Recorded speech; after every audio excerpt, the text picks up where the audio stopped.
What is your job as a history student?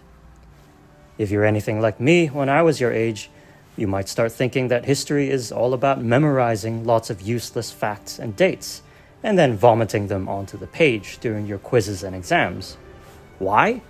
Because the teacher says so, that's why. And the teacher is the one who writes your report cards. But of course, this being a video that your history teacher made you watch, that's not true at all. Here are two different objects to illustrate my point. This is a smartphone.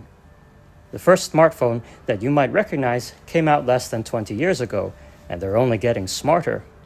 You know what they do very, very well? Something that you'll never be able to beat them at? Giving data and facts.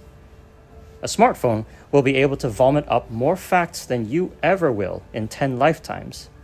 We don't need you as a student who costs way more time and attention than a smartphone to memorize things. And we sure wouldn't be doing our jobs as teachers if we're training you to do a job that a hunk of plastic could do 10 times better. So no, your job as a history student is not to memorize facts, dates, and data. Or not just to memorize those things. This is a set of dinosaur bones. Think of historical facts and data like bones. Do you need them? Absolutely, yes. So unfortunately for you, that does mean you do have to memorize stuff. But you don't just stop there. Otherwise, you just have a pile of bones sitting there, looking kind of impressive, but also kind of awkward, and nobody really knows what to make of it. How do we make the dinosaur come to life? You need to slap on some meat, muscle, skin, and that's where you come in.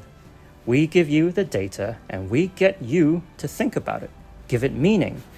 What do you make of these facts and dates? What do they mean? What do you think they point to? What patterns can you draw from them? What can you conclude from them? This is your job as a history student. You must know the facts as a bare minimum, just as how dinosaur bones are the bare minimum for a dinosaur. But if you just stop at the bones, you have something lifeless. We need you to comment on what you see, give it meaning, give it life. This is what we call interpretation. It is your job as a history student to develop a sense of interpretation that gets more and more mature over the years, more and more sensible, more and more sophisticated. We want some meat and muscles and skin on those bones. We want that dinosaur. And your powers of interpretation are something that no smartphone will ever be able to replace. Those powers of interpretation will help us make sense of a world full of ever new, ever weirder, ever more dangerous things. By looking at the past world, full of old, but also weird and dangerous things. This is what we history teachers want for you as history students.